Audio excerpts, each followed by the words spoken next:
আসসালামু আলাইকুম। এখন দেখবেন সংবাদ শিরোনাম। দীর্ঘ প্রায় ৮ ঘন্টার চেষ্টায় শাহজালাল বিমানবন্দরের কার্গো ভিলেজের আগুন নিয়ন্ত্রণে ফায়ার ফাইটার আনসার সদস্য সহ আহত বেশ কয়েকজন। চালু হলো শাহজালালে বিমান ওঠানামা, পুরোপুরি স্বাভাবিক হতে লাগবে আরও কিছুটা সময়। দুপুর থেকে বিপাকে যাত্রী ও তাদের স্বজনেরা। ধ্বংসাত্মক কর্মকাণ্ডের প্রমাণ পেলে কঠোর পদক্ষেপ, হুঁশিয়ারি অন্তর্বর্তী সরকারের। আগুন নেভাতে দীর্ঘসূত্রিতায় বিস্মিত ফায়ার সার্ভিসের সাবেক কর্মকর্তারা। কারণ খতিয়ে দেখতে তদন্ত কমিটি।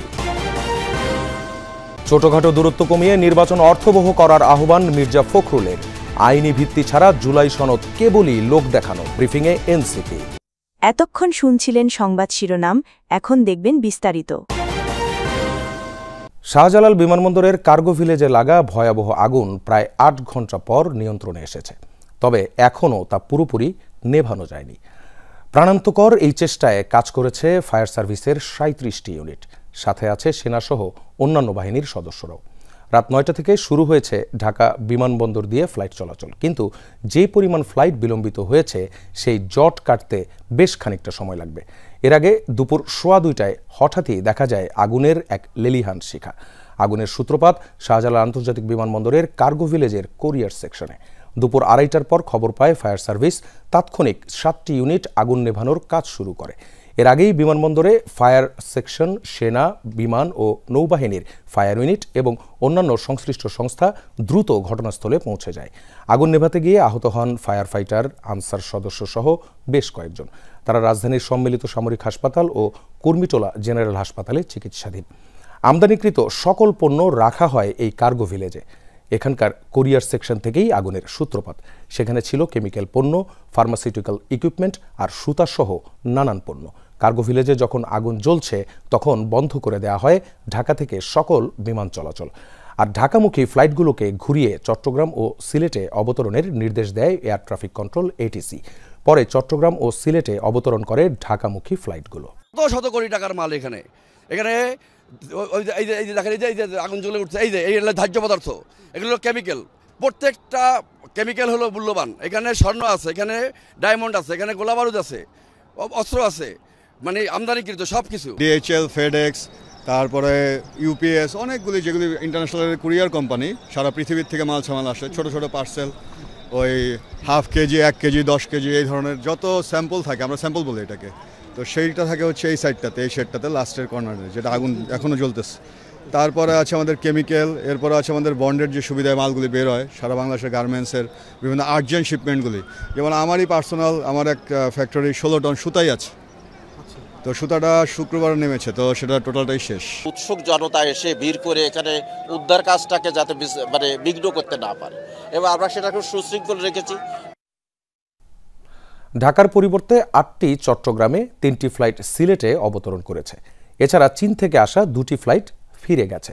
চট্টগ্রামের শাহ আমানত আন্তর্জাতিক বিমানবন্দর কর্তৃপক্ষ জানিয়েছে যে 8টি ফ্লাইট চট্টগ্রামে অবতরণ করেছে, তার মধ্যে 2টি চট্টগ্রাম থেকে ঢাকামুখী অভ্যন্তরীণ ফ্লাইট ছিল।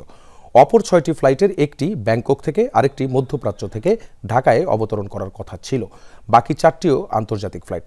এসব ফ্লাইট ঢাকার বদলে চট্টগ্রামে অবতরণ করেছে। এছাড়া বাংলাদেশ বিমানের BG340 ফ্লাইটটি 396 জন যাত্রী নিয়ে রিয়াদ থেকে ঢাকার উদ্দেশ্যে আসলেও শেষ পর্যন্ত সিলেটে অবতরণ করে।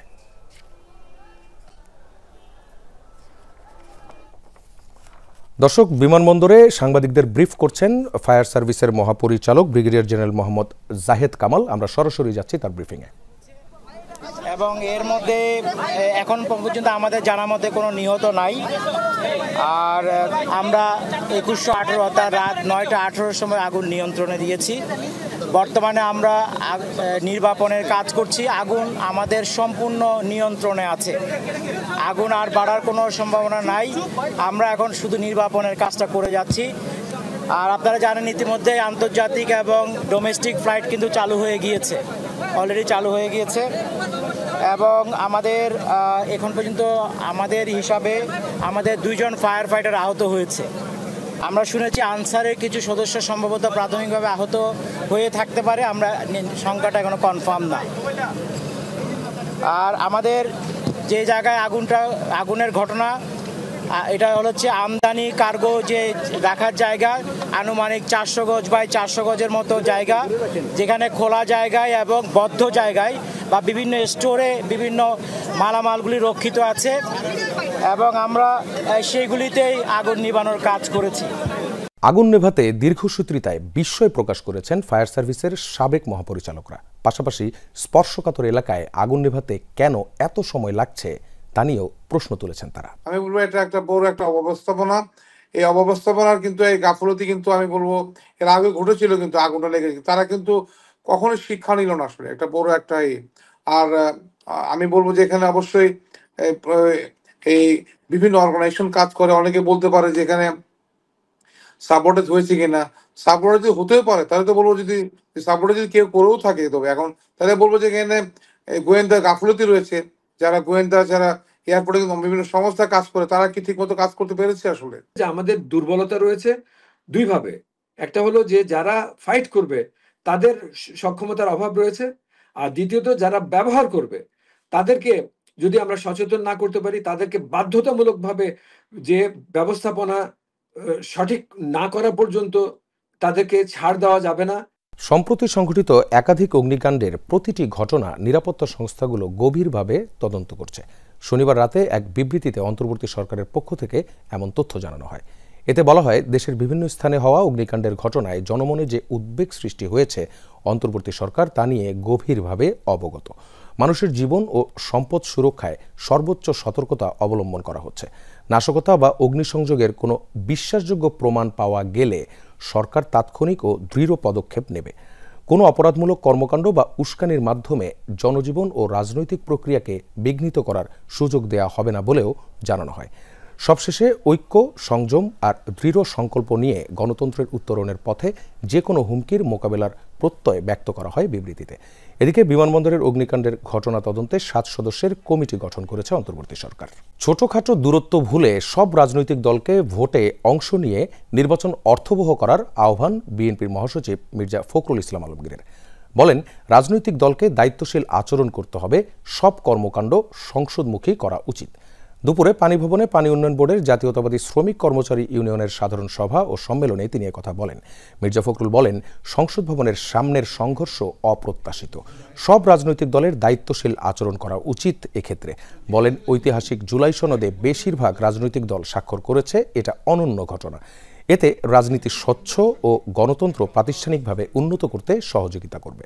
আইনি ভিত্তি না থাকলে জুলাই সনদ স্বাক্ষর কেবলই লোক দেখানো এবং জুলাইয়ের সাথে প্রতারণা, এই মন্তব্য করেছেন জাতীয় নাগরিক পার্টি এনসিপির আহ্বায়ক নাহিদ ইসলাম। বাংলা মোটরে দলের অস্থায়ী কেন্দ্রীয় কার্যালয়ে জুলাই সনদ স্বাক্ষর ইস্যুতে সংবাদ সম্মেলনে তিনি মন্তব্য করেন।